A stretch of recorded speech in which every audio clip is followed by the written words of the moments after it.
Hello viewers. आज हम chemistry metric की पढ़ेंगे। Chemical equilibrium first chapter completely chapter.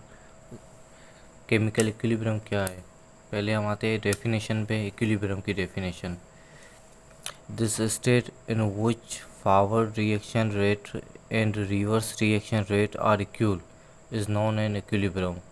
कह रहा है जो फॉरवर्ड रिवर्स रिएक्शन है और जो रिवर्स रिएक्शन अब फॉरवर्ड रिएक्शन कौन सा है? फॉरवर्ड रिएक्शन ये है। और रिवर्स रिएक्शन कौन सा है? रिवर्स रिएक्शन ये है। ठीक है ना। अब जो फॉरवर्ड जो आगे जा रहा है और जो पीछे आ रहा है ये दोनों इक्वल है। मीन्स रिएक्टेंट और प्रोडक्ट आर इक्वल। रिएक्टेंट ये जो रिएक्टेंट है, ठीक है ना, या और ये जो प्रोडक्ट है ये इक्वल है। ये क्या है? ये इक्वल है। तो कैसे? अब देखते हैं। एक रोप लेते हैं हम, एक रस्सी लेते हैं। इस साइड पे वो एक बंदा हो, दूसरी साइड पे दूसरा बंदा बैठा खड़ा हो, ठीक है ना। तो दोनों का बैलेंस इक्वल होगा, ठीक है। या आप सामयिक तोड़ा होता है यहाँ पर हम आटा वाटा नापते हैं, उसको ले लो। एक एक जगह पे आप 5 किलो का रख लो और दूसरी जगह 5 किलो आटा रख लो, दोनों का बैलेंस एक होगा। एक आप हो और एक और आपका अपोजिट हो, वो भी आपके बराबर खड़ा हो, तो उससे हम केमिकल इक्विलिब्रियम कह रहा है। इसका एग्जाम्पल भी इसने दिया हुआ है। कह रहा है होमोग्लोबिन है, ठीक है। ये माइक्रो मालिक्यूल्स है। ये क्या करता है? Transport oxygen around bodies. ये क्या करता है? होमोग्लोबिन है जो ऑक्सीजन को ट्रांसपोर्ट करता है, ऑक्सीजन को सप्लाई करता है बॉडीज़ में, ठीक है। फिर अपनी जगह पे वापस आ जाता है। तो ये क्या हुआ? इक्विलिब्रियम हुआ, ठीक है। जो अपनी जगह पे बैलेंस ही रहे उसको हम इक्विलिब्रियम कहते हैं। उसके बाद इक्विलिब्रियम में रिवर्सिबल देखते हैं। अब रिवर्सिबल और रिवर्सिबल ये केमिकल इक्विलिब्रियम के टाइप्स है। केमिकल इक्विलिब्रियम के कितने टाइप्स है? 2, रिवर्सिबल और इरिवर्सिबल। हम रिवर्सिबल की बात करते हैं। रिवर्सिबल क्या कहता है? The reactants are converted into one या more products, this reaction may be reversible. कह रहा है रिएक्टेंट जो है वो कन्वर्ट होता है इनटू वन या मोर प्रोडक्ट में। मीन्स अब ये रिएक्टेंट है ना, ये कन्वर्ट हुआ प्रोडक्ट में, देन ये कन्वर्ट होगा रिएक्टेंट में, देन ये कन्वर्ट होगा प्रोडक्ट में, तो उसको हम कहेंगे तो ये रिवर्सिबल रिएक्शन है। क्योंकि रिवर्सिबल रिएक्शन में बहुत डायरेक्शन में होता है। ये कन्वर्ट भी होता है, जिससे इसका एग्जाम्पल भी दिया हुआ है, ठीक है। पहले हम कहते हैं इसका एग्जाम्पल। हम पानी रखते हैं फ्रिज में, बर्फ़ हो जाता है, फिर हम बाहर निकालते हैं तो ये पानी हो जाता है, ठीक है। चॉकलेट का एग्जांपल ले लो। चॉकलेट जो है क्या होता है? कंपनी में होता है रॉ मटेरियल होता है, कंपनी में आता है प्रोडक्ट हो जाता है, ठीक है। प्रोडक्ट वो उसकी अपनी शेप होती है, फिर उसको आप धूप में रख लो, ये पिघल जाएगा, लिक्विड हो जाएगा। फिर आपको उसको फ्रिज में रख दो, फिर अपनी शक्ल में आ जाएगा। तो ये क्या होगा? Reversible reaction. जो अपनी शक्ल से बाहर हो फिर अपनी शक्ल में आ जाए, इससे हम रिवर्सिबल बोलते हैं। अब रिवर्सिबल के भी उसने कंडीशंस दी हुई है। उसकी कौन सी कंडीशन है? पहली तो कहें कंजेशन हो, एवापोरेशन हो, फ्रीजिंग और मेल्टिंग हो। फ्रीजिंग और मेल्टिंग का आपने वाटर का एग्जांपल मैंने दिया हुआ है, ठीक, दे दिया है, ठीक है। उसके बाद reversible chemical reaction never goes to complete, ठीक है। कह रहा है रिवर्सिबल रिएक्शन कभी भी कंप्लीटली नहीं होगा, ठीक है। आप ये आप समझ लो, रिवर्सिबल जो रिएक्टेंट है ना, ठीक है ना, और जो प्रोडक्ट है ना, अब रिएक्टेंट के पास 10 रुपये है और वो 10 रुपये कंप्लीटली प्रोडक्ट को नहीं देगा, वो 5 रुपये प्रोडक्ट को देगा, 5 रुपये खुद रखेगा कि खुद 5 रुपये वो बैलेंस हो जाए, वो क्यूल हो जाए, ठीक है। आप बात समझ आए? बाकी जो आगे हम पढ़ेंगे इरिवर्सिबल, वो कम्प्लीटली प्रोडक्ट होगा, वो 10 रुपये के 10 रुपये प्रोडक्ट को दे देगा कि अपनी कंप्लीट करने के लिए, ठीक है। अब हम आते हैं इसका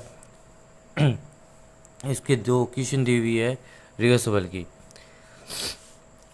पहले आप समझ ले रिवर्सिबल की जो डायरेक्शंस है, डायरेक्शन 2 टाइप से होती है, एक फॉरवर्ड और एक रिवर्स। फॉरवर्ड डायरेक्शन जो आगे जा रही है, रिवर्स डायरेक्शन जो पीछे आ रही हो, ठीक है। अब रिवर्सिबल की इक्वेशन मैं बता दूँ आपको। ये इसने दिया हुआ है N2 nitrogen 2 + 3H2 arrow 2NH3। यहाँ पर जो G दिया हुआ है ये गैस है, और अगर ये I जैसे होता है H, ठीक है, प्लस I2, I के नीचे सॉलिड होता है, ठीक है। ये जो GHL दिए होते हैं ना इन एलिमेंट्स के आगे, तो वो स्टेट होती है इसके, ठीक है, सॉलिड लिक्विड गैस, ठीक है। ये क्या है, इसने दिया हुआ है N2+3H2 एरो 2NH3, ठीक है। इस पे 2 N के है, ठीक है, यहाँ भी 2 N के है, यहाँ 3 और 2 ये हो गए 5, तो यहाँ पे 3 2 ये हो गए 5, ये इक्वल बराबर हुई है, इक्वेशन बराबर हुई है। तो ये इक्वेशन पे कह रहे हैं 1 mole of hydro nitrogen gas react with 3 mole of hydrogen, ठीक है, and produce 2 mole of ammonia gas, this is known as forward reaction. ये आगे रिएक्शन जा रहा है, ठीक है। ये कह रहा है नाइट्रोजन इसके पास है और 3 मोल ऑफ हाइड्रोजन इसके पास है, क्या करता है, प्रोड्यूस करता है 2 मोल ऑफ अमोनिया गैस के, ठीक है। तो इसको अब दूसरी हम ले लें, ठीक है। 2 मोल नाइट्रोजन के हैं, तो क्या है, 2 मोल अमोनिया गैस के है, ठीक है, और 3 मोल हाइड्रोजन गैस के है, ठीक है। अब ये क्या कह रहा है, कन्वर्ट हो रही है N2+3H2, ठीक है, वही एरो वही 2NH3, ठीक है। अब कह रहा है 2 mole of ammonia gas may also be converted into 1 mole of nitrogen and 3 mole of hydrogen, this is known as reversible reaction. ये क्या हुआ, इरिवर्सिबल फॉरवर्ड रिएक्शन। ये फॉरवर्ड रिएक्शन यहाँ से जा रहा है, मैंने आपको बताया था, ये रिवर्स रिएक्शन यहाँ से जा रहा है, ठीक है। इनकी दो डायरेक्शन में भी, एक फॉरवर्ड जा रहा है, एक रिवर्स रहा है। अब कह रहा है both of these reaction are return together as a reversible reaction. क्या कह रहा है, ये बोथ डायरेक्शन को अगर हम एक साथ लिखेंगे तो ये रिवर्सिबल रिएक्शन हो गया।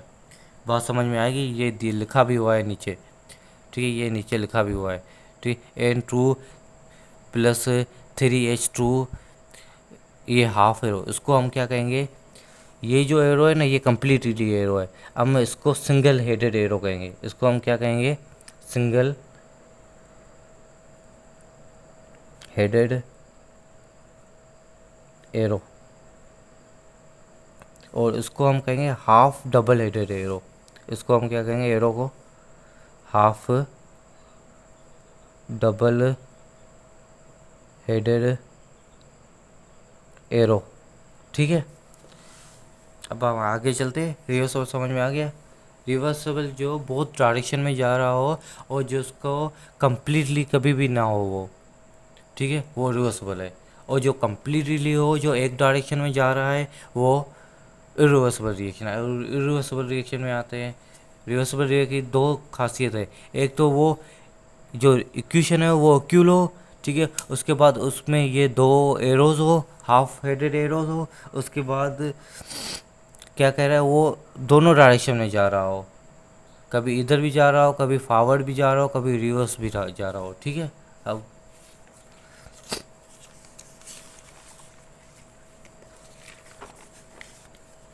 उसके बाद हम आते हैं इरिवर्सिबल रिएक्शन में।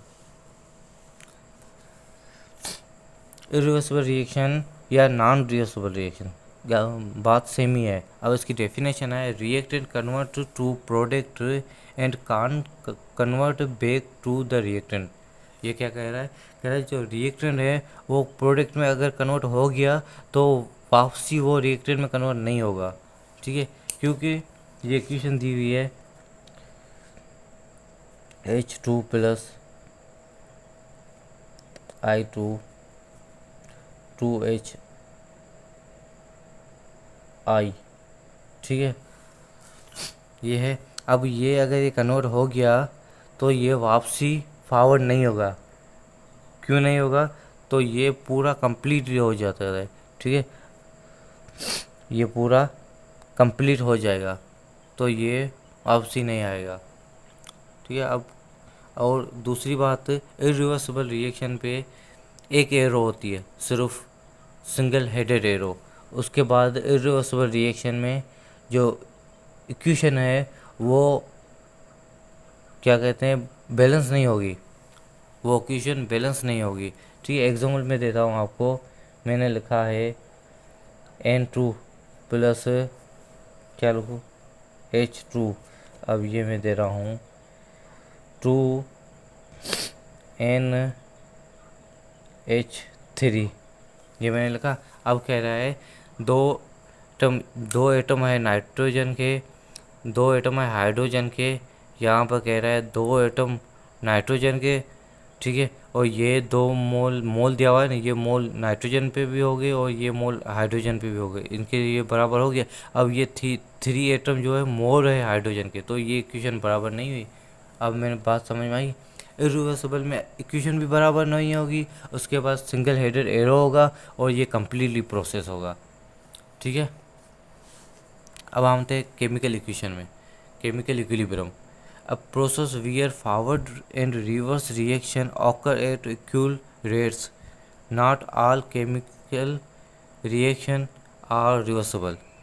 कह रहा है केमिकल इक्विलिब्रियम में जो प्रोसेस होता है वो फॉरवर्ड एंड रिवर्स होता है एट इक्विलिब्रियम रेट से।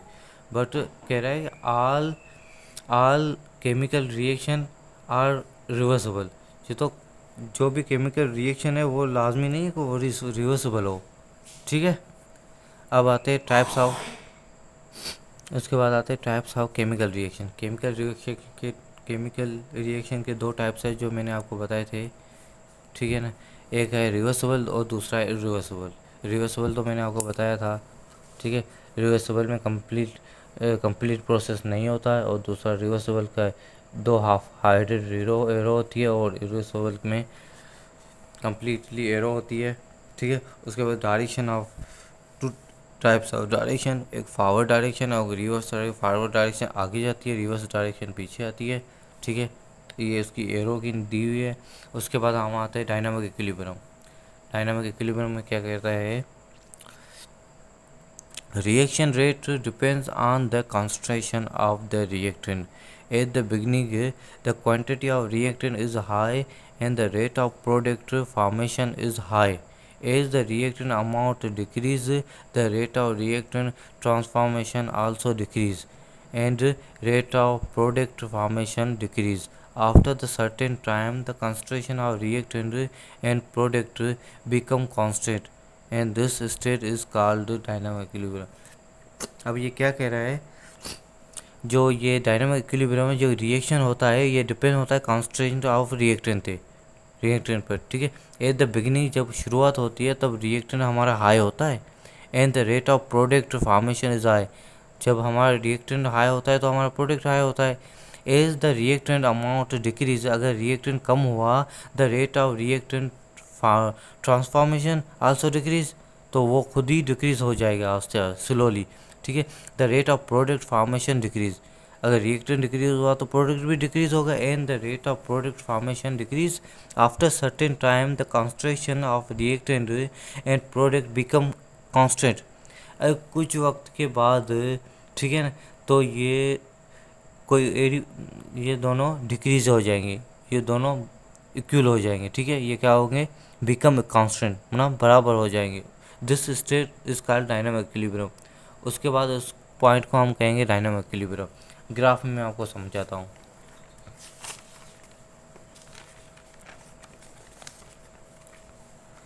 ये दी हुई है ग्राफ डायनामिक इक्विलिब्रियम की। ठीक है, ये हमारा रिएक्टेंट है, ये हमारा प्रोडक्ट है, ये एक्सिस है, ये वाई एक्सिस है, ये टाइम है जो मिनट्स में होता है, ये concentration mole upon DM cube में होता है। ठीक है, अब ये कह रहा है ये यहाँ से जाएगा, ठीक है, ये यहाँ से इंक्रीज़ होगा। ये हमारा रिएक्टेंट है, ये हमारा प्रोडक्ट है। अब रिएक्टेंट क्या कह रहा है, रिएक्टेंट हमारा स्लोली डिक्रीज़ हो रहा है। ठीक है, पहले रिएक्टेंट हमारा क्या है, हाई है, इनिशियल पॉइंट क्या है, स्टार्टिंग पॉइंट क्या है, हाई है, इसकी स्टार्टिंग पॉइंट क्या है, ज़ीरो है, लो है प्रोडक्ट की। ठीक है ना, अब रिएक्टेंट स्लोली वर्क कर रहा है, डिक्रीज़ हो रहा है, डिक्रीज़ हो रहा है, डिक्रीज़ हो रहा है, डिक्रीज़ हो रहा है। एक ऐसी पॉइंट आती है जहाँ पर ये कांस्टेंट हो जाता है। अब प्रोडक्ट क्या हो रहा है, स्लोली इंक्रीज़ हो रहा है, इंक्रीज़ हो रहा है, इंक्रीज़ हो रहा है।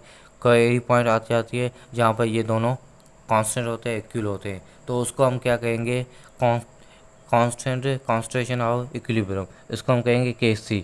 ठीक है, कैसे हुआ, रिएक्टेंट के पास जितना भी रॉ मटेरियल था या रिएक्टेंट के पास जितने भी पैसे थे उसने वो आधे पैसे दे थे प्रोडक्ट के, ठीक है। या समझ लो रिएक्ट में जितना भी रॉ मटेरियल हुआ उसने रॉ मटेरियल खुद यूज़ कर लिया प्रोडक्ट बनाने के लिए। अब जितना रॉ प्रोडक्ट बन चुका है और जितना रिएक्टेंट के पास कैपेसिटी हुई वो उसने यूज़ कर ली। अब रिएक्टेंट और प्रोडक्ट एक ही जगह पे सेम हो गए और खड़े हो गए, प्रोसेस कंप्लीट हो गया है, अब स्टॉप हो गया है। अब जो स्टॉप हो गया है उसको हम कहेंगे कांस्टेंट इक्विलिब्रियम, ठीक है। अब कांस्टेंट इक्विलिब्रियम ये है। अब सब बात समझ में आएगी कैसी कांस्टेंट इक्विलिब्रियम, ठीक है। अब उसके बाद हम आते हैं character of forward and reverse reaction. Forward reaction मैंने आपको बताया था जो आगे जा रहा है, रिवर्स रिएक्शन जो पीछे जा रहा है, ठीक है। अब इसकी कुछ 3-4 पॉइंट्स हैं इंपॉर्टेंट। जो कह रहा है फॉरवर्ड रिएक्शन में कह रहा है it is always directed from the left to right, ये हमेशा लेफ़्ट टू राइट जाएगा, ठीक है ना।